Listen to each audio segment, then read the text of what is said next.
see how it goes from here on. For now, small and mid cap index both are actually breaking into the green. Rohit, yesterday's fall and tomorrow's and today's the follow up activity.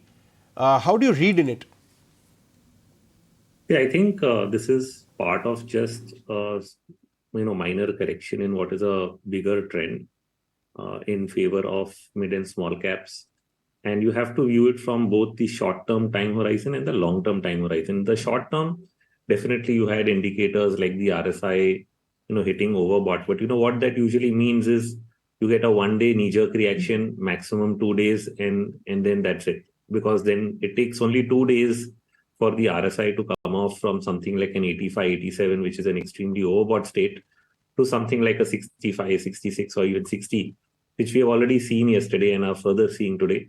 I think both the mid and small cap indices now are coming very, very close to the 20-day moving average. So that is, I think, more significant because that is where we will expect them to get support and bounce back over the next couple of days. Say, for example, the Nifty small cap index 20-day average is at 12,242 and the mid cap index is at 39,347. I think both these levels will hold and you'll probably see an uptrend. But having said that, what we are really seeing this month is a catch up of the large caps to the mid caps. I think the Nifty, which was not participating all through August, has started to participate and started to get traction. So you actually need to look at that trade from the next 2-3 week perspective, wherein a lot of large caps will start making moves that they were not making earlier, and the mid and small caps may just stay around here. They may bounce back from the losses. We may not see runaway moves yet because even though the short-term overbought conditions have been relieved, the medium-term ones, which are on the weekly chart, may take a little longer to get relieved. So that might only happen after the large cap catch-up happens. So I think the real trade right now is in the large caps, but don't expect further downside in mid and small caps. Rohit, you put it very interestingly that the immediate near-term trades on the long side belong to the large caps, but mid caps may either spend time here, time correction more rather than a big dip from here on follow-up selling. But I want to understand that point. From yesterday's top to today's bottom, how much has RSI corrected, did you say? From overbought to how much did it go down, the reading from 87 odd? And can you tell this for both small and mid cap? Yeah, I can tell you. If you just give me a moment, the readings were essentially as high as 86 to 87. So for the mid cap index, the reading was at around 89 on day before, that is on Friday's close.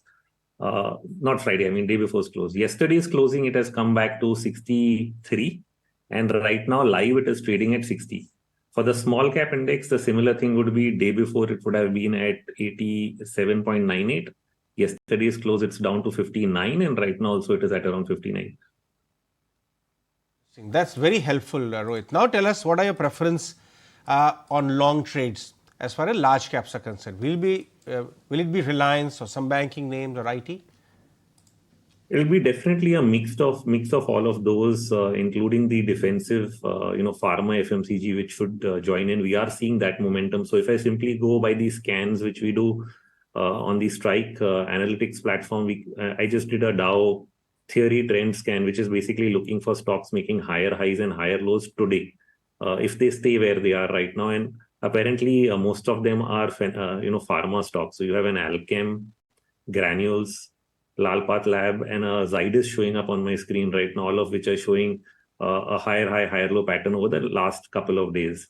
So that somewhere shows you have a turnaround happening in the pharma sector, which should play out, in the coming days. But to your question, which are the major index weights? And I think, like you mentioned, Reliance, for example, it is attempting to, take support at the bottom end of a channel. We haven't seen it go past the 20-day average, but I would hope that because it's a major index participant, that it plays a role in getting the Nifty movement going.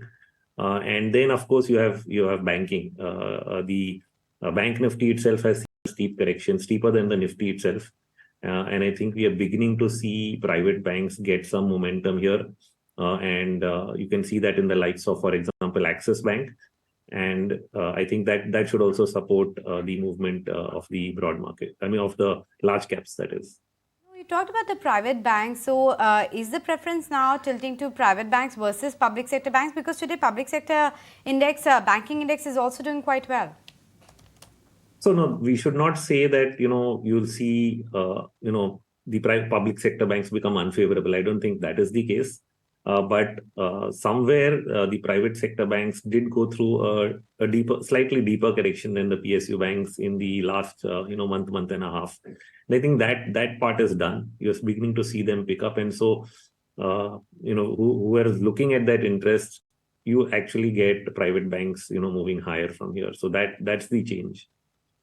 Thanks so much, Rohit, for joining us with that quick take on the market. So, pharma is definitely looking like it's going to break out. A lot of action towards large cap banking names as well.